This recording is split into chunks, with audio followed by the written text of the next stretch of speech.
तो निकाय चुनावों में मिली हार के बाद सपा, बसपा और कांग्रेस भी हार की समीक्षा कर रही हैं। 18 मई को मायावती करेंगी निकाय चुनाव में हार की समीक्षा।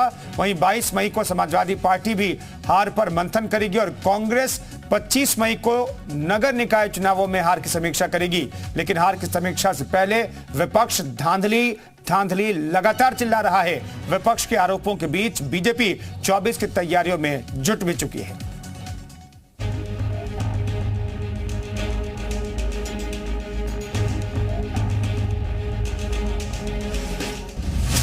निकाय चुनाव में हारी सीटों पर मंथन।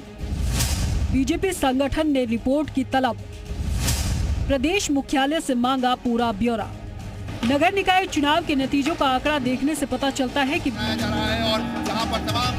निकाय चुनाव में जीत के शंखनाद के बाद बीजेपी का काफिला आगे बढ़ गया है। ट्रिपल इंजन की सरकार बनाने के बाद बीजेपी के काफिले ने आगे कूच कर दिया। मोदी सरकार के 9 साल पूरे होने पर बीजेपी ने अगले 1 महीने के लिए रैलियों का खास प्रोग्राम तय किया, जिसे 24 की तैयारी से जोड़कर देखा जा रहा है। मोदी सरकार के 9 साल पूरे होने पर कार्यक्रम होंगे। प्रदेश भर में बीजेपी 1 महीने तक कार्यक्रम चलाएगी। पीएम मोदी देश भर में रैलियां कर चुनावी शंखनाद करेंगे। अवध, काशी, कानपुर, ब्रज, गोरखपुर क्षेत्र में ये रैलियां होंगी। 15 जून तक केंद्र की उपलब्धियां जनता के बीच पहुंचाई जाएंगी। अमित शाह, राजनाथ सिंह, नितिन गडकरी, जेपी नड्डा भी रैली में शामिल होंगे और अभियान का समापन 25 जून को मन की बात कार्यक्रम से होगा। इधर निकाय चुनाव की जीत के बाद बीजेपी अगला किला जीतने के लिए रणनीति बनाने में जुटी है, तो वहीं अखिलेश की सुई वहीं अटकी है। वो निष्पक्ष चुनाव पर सवाल उठा रहे हैं। उन्हें समीक्षा इस बात की करनी चाहिए थी कि उन्होंने कितने अधिकारियों से बेईमानी कराई। सहारनपुर में एक अधिकारी ने निष्पक्ष होकर के उसका रिजल्ट दे दिया, तो उसे शंटिंग कर दी, उसे छुट्टी भेजने की तैयारी है। और तमाम अधिकारी ऐसे हैं जो बीजेपी के लिए काम करते रहे, काउंटिंग से लेकर के काउंटिंग के बाहर स्थलों पे। अखिलेश के आरोपों का केशव मौर्य ने जवाब दिया है। डिप्टी सीएम ने निकाय चुनाव की तरह लोकसभा चुनाव में भी जीत का दावा किया। लोग कर्नाटक भी जीतेंगे 2024 में, और यूपी भी जीतेंगे, और हिंदुस्तान भी जीतेंगे, और माननीय नरेंद्र मोदी जी के नेतृत्व में प्रचंड बहुमत की देश में फिर सरकार बनाएंगे।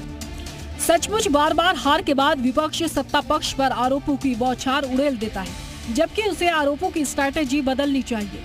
चुनावों में मेहनत करनी चाहिए, जनता के बीच जाकर जनाधार बढ़ाना चाहिए, लोगों का विश्वास जीतना चाहिए। ब्यूरो रिपोर्ट, जी मीडिया।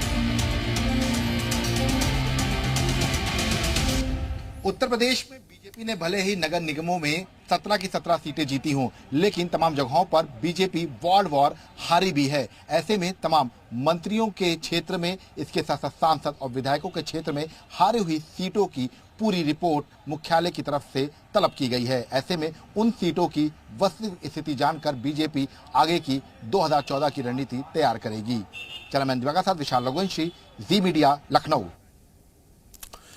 तो विपक्ष आरोप लगा रहा है, बीजेपी हालांकि 2024 की तैयारियों में जुटी हुई, लेकिन हमें देखना पड़ेगा कि किस तरीके से बाकी दलों ने मेहनत की और बीजेपी ने किस तरीके से चुनाव की रणनीति बनाई। सपा, बसपा और कांग्रेस ने चुनाव में कितना जोर लगाया, ये जानना भी बेहद जरूरी है।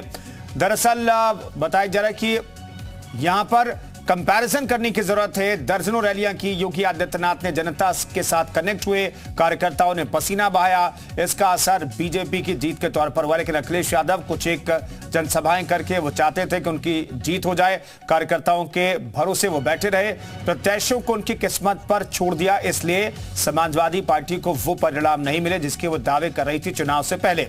मायावती ने एक भी जनसभा नहीं की, कार्यकर्ताओं के भरोसे वो भी बैठी रही, प्रत्याशियों को राम भरोसे छोड़ दिया। और नतीजा क्या हुआ बसपा का आपको पता है, 2 मेयर की सीटों को भी उन्होंने गंवा दिया जो पिछली बार उनके पास थी।